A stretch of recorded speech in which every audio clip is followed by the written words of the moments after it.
नमस्कार। आप अभी देख रहे हैं रीजनल समाचार उधर अपडेट एंड फोरकास्ट। स्वागत है आपका एक बार फिर मेरे चैनल पर। तो इस वीडियो में जैसे कि आपको पता है हम 25 मई और से 26 मई 2023 के मौसम की बात करेंगे। 24 से 48 से 72 घंटों के मौसम की, मतलब 48 से हो सकता है कि मैं 72 तक बता दूं, वहीं तक मैक्सिमम। तो बादलों की स्थिति से यदि शुरुआत की जाए तो बादलों की स्थिति में आप ये साफ साफ देख सकते हैं कि बादल काफी घने जो है ये उत्तर पश्चिम भारत में भी छाए हुए हैं। एक तो पश्चिमी विक्षोभ है, साथ ही एक साइक्लोनिक सर्कुलेशन यहाँ पर लगभग। क्या होता है जब पश्चिमी विक्षोभ आता है, जैसे ये पश्चिमी विक्षोभ है तो इसके साथ एक साइक्लोनिक सर्कुलेशन कभी या तो पंजाब में बन गया या फिर मान लीजिए पाकिस्तान में बन जाता है, कभी उत्तरी राजस्थान में यहाँ पर फॉर्म होता है, या मतलब इस एरिया में उत्तर पश्चिम भारत में फॉर्म होता है, दिल्ली के पास कहीं भी। और फिर उसी के चलते क्या होता है, एक तो पश्चिमी विक्षोभ का नाम ही होता है, दूसरा अरब सागर की तरफ से और कभी कभार बहुत स्ट्रांग होने से, अगर यहाँ से बंगाल की खाड़ी की तरफ से भी नमी वाली हवाएं उत्तर भारत की तरफ पहुंच जाती हैं। और अभी प्री मानसून सीजन है तो वैसे भी अगर नमी पहुंच रही है, तापमान बढ़ रहे हैं, तो अब बारिश की गतिविधियां यहाँ पर देखने को मिलेगी। तो इसलिए आप देखिए अभी बादल अभी से काफी छाए हुए हैं। और दूसरा अगर मैं आपको दिखाऊं तो भारत के कई इलाकों में कुछ ना कुछ बादल हैं अभी। कई इलाके आप देखेंगे साफ है, पैचेस में बादल है, जैसे बाकी इलाकों जैसे गुजरात में पैचेस में बादल है, छत्तीसगढ़ में पैचेस में बादल है, महाराष्ट्र में पैचेस में बादल है, तो पश्चिमी उत्तर प्रदेश में, पूर्वी उत्तर प्रदेश में भी पैचेस बादल है, लेकिन अभी तो साफ बना हुआ है आसमान। बिहार में अभी आसमान फिलहाल साफ है, अभी बादल आएंगे एक आध दिनों के बाद थोड़े। पश्चिम बंगाल के दक्षिणी इलाकों में बादल है, झारखंड में बादल छाए हुए हैं, उड़ीसा में है, और पूर्वोत्तर राज्यों के भी दक्षिण में यहाँ पर आप देखिए बादल छाए हुए हैं। तो ये प्री मानसून बादल कहीं ना कहीं है। दक्षिण प्रायद्वीपीय भारत में भी अब बादल छाना शुरू हो चुके हैं। पर वहीं अगर हम अभी मानसून का जो मानसून का जो रेखा दिखाऊं तो अभी वहीं का वहीं मानसून पड़ा हुआ है, यानी कि 19 जून को जो यहाँ पर आया था वहीं पर है। 22 जून, सॉरी, माफ कीजिएगा, 19 मई, 19 मई को जहां तक मानसून पहुंचा था वहीं तक पहुंचा है। पर आमतौर पर जो नॉर्मल है वो 22 मई तक, ये वाला जो पूरा अंडमान निकोबार द्वीप समूह आप देख सकते हैं साफ साफ, 22 मई तक यहाँ तक ये पूरा मानसून आ जाता है। ये जो रेड लाइन आप देख रहे हो 22 मई का, लगभग पूरा अंडमान कवर हो जाता है, पर अभी वो हुआ नहीं है। आज 24 मई ऑलरेडी हो चुका है। तो अब ये देखने वाली बात है कि कैसे क्या अभी मानसून मूव करेंगे। थोड़ा व्यवधान कहीं ना कहीं है। तो पहले अगर मैं बता दूं आपको कि मानसून का क्या व्यवधान है, और दूसरा आप देखिए यहाँ पर बादल भी इसलिए कम है।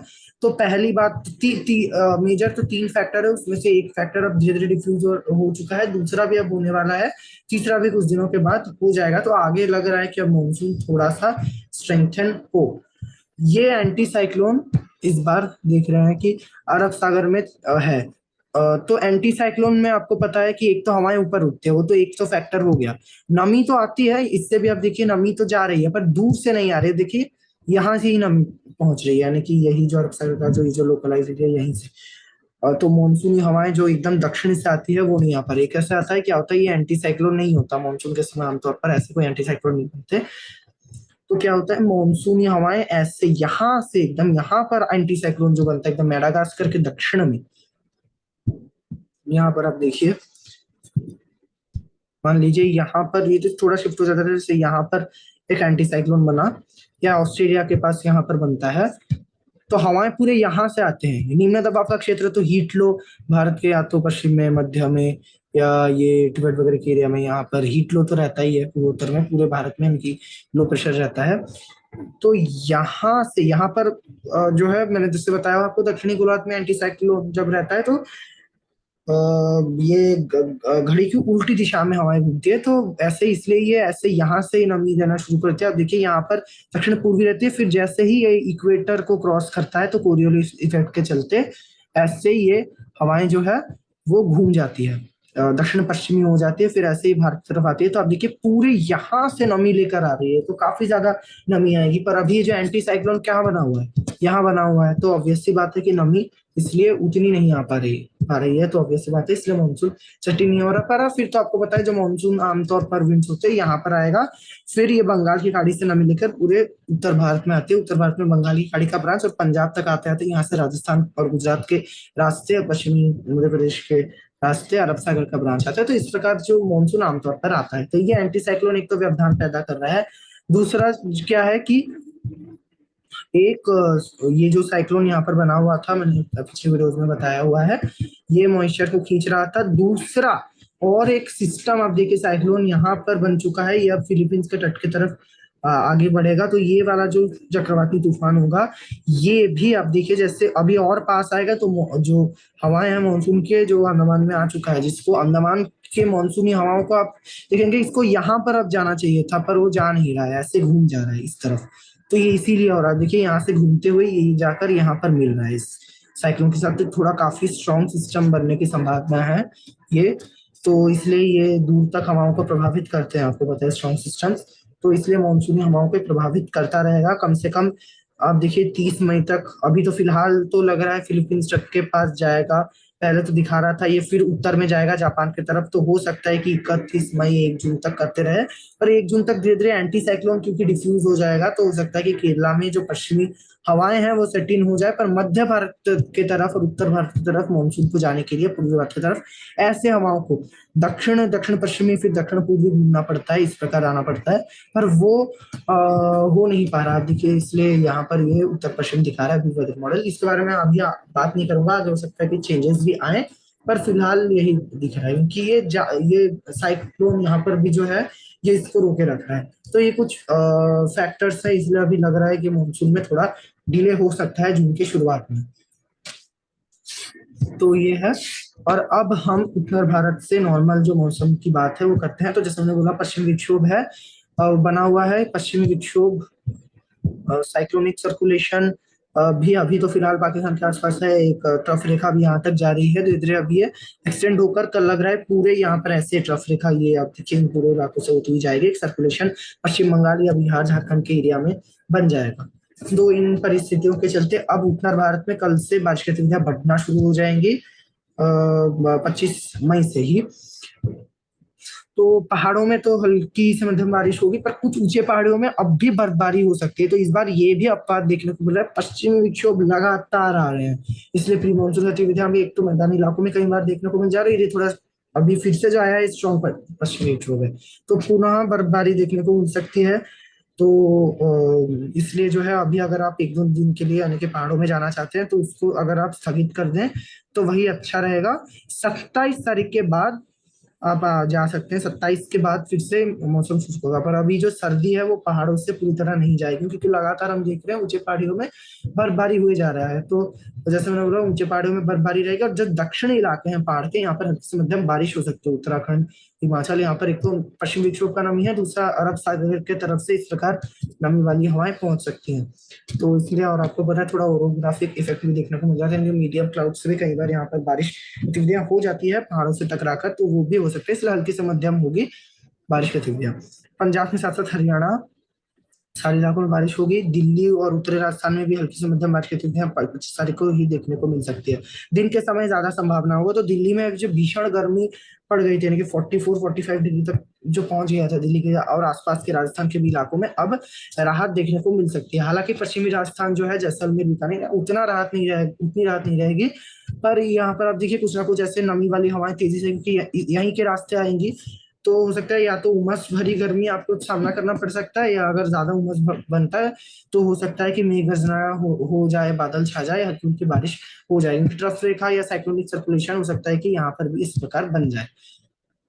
तो ये इसलिए यहाँ पर बारिश की गतिविधियां अभी उत्तर पश्चिम भारत में कुछ ना कुछ रहने वाली है। पश्चिमी उत्तर प्रदेश में बरेली, नीमच, बरेली के साथ साथ मेरठ, कानपुर, इन सारे इलाकों में बारिश की गतिविधियां, आगरा, मथुरा, वृंदावन, सारे इलाकों में कुछ ना कुछ अभी हल्की से मध्यम बारिश की गतिविधियां 25-26 तारीख को देखने को मिलेगी। ये है। पूर्वी उत्तर प्रदेश की बात करूं तो पूर्वी उत्तर प्रदेश में जो है वेदर एक्टिविटी हो सकता है कि एक दिन जैसे कल से यहाँ भी शुरू हो सकता है वेदर एक्टिविटी, क्योंकि क्या है कि ट्रफ रेखा पूरा एक्सटेंड करते हुए जैसे मैंने बोला यहाँ से होती हुई बिहार में सर्कुलेशन यहाँ पर हमको बनेगा, तो यहाँ भी देखने को मिलेगी हल्की से मध्यम। लगभग पूरे उत्तर प्रदेश में ही अब वेदर एक्टिविटी कल और परसों देखने को मिलेगी। 27-28 तारीख को कमी आना शुरू हो जाएगी और फिर से उत्तर पश्चिम हवा आएंगे, पर कम से कम अगले 48 घंटों के दौरान राहत रहेगी। और कुछ इलाकों में तेज बारिश की गतिविधियां भी देखने को मिल सकती है उत्तर प्रदेश के कई कई इलाकों में।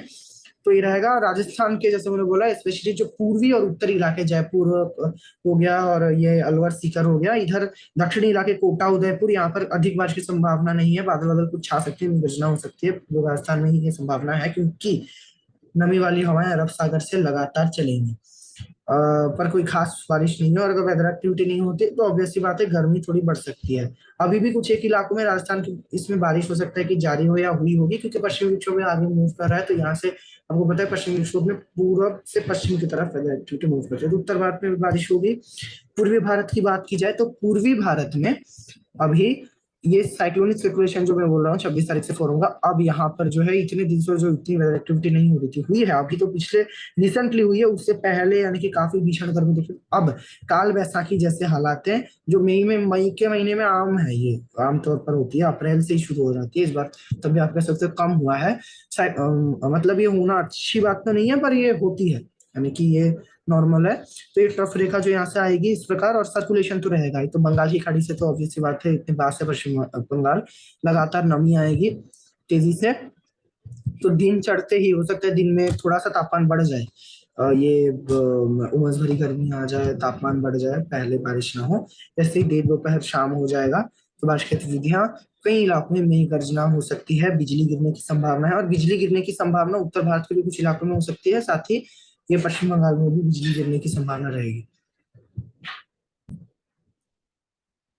तो ये सारी परिस्थितियां हो सकता है काल वैसी का जैसा हिंसक मौसम देखने को मिल जाए। पूर्वोत्तर में भी यही रहेगा, पूर्वोत्तर में और भी संभावना ज्यादा है। और पश्चिम विक्षोभ के जब रेमिनेंट्स पहुंचेंगे तो वैसे भी और भी बारिश, आप देखिए 26 तारीख को किस प्रकार बांग्लादेश और पूर्वोत्तर में और भी ज्यादा देखने को मिल सकता है। ये चीज हो सकता है कि पश्चिम बंगाल में कुछ पश्चिमी हवाएं भी पहुंच जाए। तो बांग्लादेश में आप देखिए सर्कुलेशन में मूव करके पहुंचे, बांग्लादेश और पूर्वोत्तर के जो दक्षिणी इलाके त्रिपुरा वगैरह में वेदर मॉडल के साथ साथ दिखा रहा है काफी हिंसक मौसम रहेगा इन पूरे इलाकों में। पूर्वी भारत यानी कि आप हिंसक मौसम देख सकते हैं, और ज्यादा पूर्वोत्तर देखेगा तो 25 26 और 28 29 के बाद इसमें यहाँ भी कमी आएगी, पर अगले 3 से 4 दिन काफी भयावह मौसम कुछ इलाकों में आपको देखने को मिल सकता है। ये बिहार के भी जो इलाके हैं ये भी प्रभावित होंगे, कई इलाके बिहार के प्रभावित हो सकते हैं। अभी पटना वगैरह में बारिश होती है अभी देखने को मिलेगी। झारखंड के भी पूर्वी जो इलाके हैं वो काफी प्रभावित होने की संभावना है। पश्चिमी इलाके उतने नहीं होंगे, पर हाँ हल्की फुल्की बारिश तो ये पूरे पूर्वी भारत में रहेगी। अब मध्य भारत की बात करूं तो पहले उड़ीसा का ही कर लेता हूँ, क्योंकि पूर्व से ही आ रहे हैं। तो ये और एक ट्रफ रेखा जो है वो अभी इस प्रकार एक्सटेंड हो रहा है। यहाँ पर जैसे मैंने बोला उत्तर भारत से तो आ रही है सर्कुलेशन है, यहाँ से ट्रफ रेखा जो आ रही है, दूसरी ट्रफ रेखा इस प्रकार एक्सटेंड होते हुए दक्षिण भारत तक जा रही है। अभी छत्तीसगढ़ होती हुई जा रही है, जो उड़ीसा में था वो छत्तीसगढ़ में चली गई है। थोड़ा ऐसा नहीं है, एक मिनट, ये उत्तरी छत्तीसगढ़ होते हुए ये इस प्रकार छत्तीसगढ़ विदर्भ बॉर्डर होते हुए इस प्रकार अभी तेलंगाना बॉर्डर से आप देख सकते हैं, इस प्रकार ट्रैफिक लगभग ऐसा ही है, इसी इलाके से आने की जा रही है उड़ीसा के आंतरिक इलाके छत्तीसगढ़ होते हुए। तो इसलिए अभी उड़ीसा में तो वेदर एक्टिविटी तटीय इलाकों में जो हो रही थी होगी अभी भी, पर अभी कुछ आंतरिक इलाके भी देख सकते हैं बारिश की गतिविधियां। उड़ीसा में अधिक बारिश नहीं होगी, हल्की फुल्की बारिश तटीय इलाकों में थोड़ी हो सकता है कि अभी ज्यादा रहे। ट्रफ रेखा थोड़ा इधर उधर मूव कर सकता है, और आंतरिक इलाके में उनके पूरे उड़ीसा में आप कह सकते हो मेघ गर्जना बारिश की गतिविधियां देखने को संबलपुर वारंगी भुवनेश्वर पूरी पारादीप सारे इलाकों में कुछ ना कुछ रहेगी हल्की फुल्की मेघ गर्जना बारिश। छत्तीसगढ़ की बात करूं, छत्तीसगढ़ में आज हुई है रायपुर में इसलिए बारिश, ये यानी कि अचानक से कुछ देर के लिए हुई बारिश, करीब 10 15 मिनट के लिए, फिर चली गई। तो फिर से यानी कि जो नमी यानी कि जो ह्यूमिडिटी लेवल है वो बढ़ जाता है, उमस बढ़ जाती है, पर उतना तापमान नहीं गिर पाया, क्योंकि उतना कोई प्रोमिनेंट सिस्टम अभी यहाँ पर नहीं है। ट्रफ रेखा तो जा रही है, इसलिए अचानक से गर्मी बढ़ने से आ जा रही है बंगाल की खाड़ी की तरफ से मॉइस्चर, तो हो जा रही है बारिश। तो इस प्रकार का रहेगा, कोई खास वेदर एक्टिविटी नहीं रहेगी, और इसकी संभावना भी काफी कम है कि वेदर एक्टिविटी हो। पर जैसे आज अचानक से हो गई, वैसे हो सकता है कि कल परसों भी। पर जो दक्षिणी इलाके हैं छत्तीसगढ़ का, यानी कि जो मध्य इलाका होगा वो सबसे कम बारिश देखेगा। रायपुर से लेकर के राजनांदगांव हो गया, दुर्ग हो गया, भिलाई हो गया, और इधर कोरबा कोरबा अंबिकापुर के ऊपर जो उत्तर भारत का वेदर एक्टिविटी है जो मध्य प्रदेश तक इफेक्ट करेगा, भी मैं बता रहा हूँ, मध्य प्रदेश के कुछ इलाकों तक, तो उसका अगर बादल मूव करके आ जाते हैं तो उसका इफेक्ट रहेगा। साथ ही इधर दक्षिण भारत माफ कीजिएगा, दक्षिणी छत्तीसगढ़ में जगदलपुर, कांकेर, इस इलाके में यहाँ बंगाल की खाड़ी की तरफ से जो आंध्र प्रदेश वगैरह में, उड़ीसा वगैरह में जो उधर एक्टिविटी हो रही है, इसका प्रभाव रहेगा। इसलिए पर मध्य छत्तीसगढ़ में जो है मध्यम है, दोनों को ही मिडिल में है, ना ही उत्तर से अधिक प्रभाव है ना ही दक्षिण से। तो इसलिए रायपुर और के साथ साथ बिलासपुर तक, कोरबा तक थोड़ा यानी कि कम संभावना है। एकदम जो उत्तरी, काफी उत्तर में मध्य प्रदेश उत्तर प्रदेश के बॉर्डर में है, वहां उस इलाके में छत्तीसगढ़ में मैं बोल रहा हूँ उत्तर का इफेक्ट रह सकता है जो उत्तर भारत में होगी। तो अब मैं जैसे बोल रहा हूँ मध्य प्रदेश की बात करता हूँ। मध्य प्रदेश में वेदर एक्टिविटी होगी, स्पेशली उत्तरी और उत्तर पूर्वी इलाके, क्योंकि इसका उत्तर प्रदेश से ही यानी कि आएगा वेदर एक्टिविटी। तो यहाँ पर उत्तर प्रदेश में तो जैसे वाराणसी, प्रयागराज, सारे इलाकों में, अयोध्या, लखनऊ वेदर एक्टिविटी होगी। यहाँ से मूव करते हुए वेदर एक्टिविटी रीवा, सतना, सिंगरौली के साथ साथ यहाँ छतरपुर हो गया इधर, और जो बुंदेलखंड का भी एरिया, जो ललितपुर, झांसी, यहाँ पर हालांकि हल्की बारिश की संभावना है। मध्य प्रदेश में हल्की फुल्की पर वेदर एक्टिविटी कुछ ना कुछ होगी। इधर हो सकता है कि सागर तक, और इधर हो सकता है कि बादल मूव करते हुए गदरवाड़ा, भोपाल तक पहुंच जाए। इंदौर में हालांकि बारिश की गतिविधियां या बादल वादल छाने की संभावना उतनी नहीं है, वो इसमें बादल ही छाएंगे। पूर्वी राजस्थान तक जैसे आप देखिए कोटा तक पहुंच जा रहा है, पर कोटा के नीचे रतलाम, इंदौर, इन इलाकों में अधिक वेदर एक्टिविटी की संभावना नहीं है। अगर जैसे मान लीजिए यहाँ पर वेदर एक्टिविटी हो रही थी, यहाँ से अगर बादल मूव करते हुए इधर आ जाते हैं तब होने से होगी। तो मध्य प्रदेश के केवल उत्तरी इलाकों में ही ज्यादा रहेगा, दक्षिणी इलाके लगभग यानी कि शुष्क ही बने रहेंगे मुख्यतः। तो ये है। पर जो उत्तरी हवाएं आप देखिए मध्य भारत में चल रही थी, यहाँ से ऐसे आ रही थी, वो अब थम चुकी है। अभी पश्चिमी दिशा से इस प्रकार आ रही, तो अरब सागर से कुछ ना कुछ नमी आएगी, तो इसलिए मैं बोल रहा हूँ संभावना कुछ है। उसी प्रकार महाराष्ट्र में भी जो है मौसम ज्यादातर इलाकों में शुष्क बना रहेगा, विदर्भ के साथ साथ मध्य महाराष्ट्र, मराठवाड़ा, कोंकण के एरिया में तो अधिक रहेगी, क्योंकि अरब सागर की तरफ से आ रही है नमी।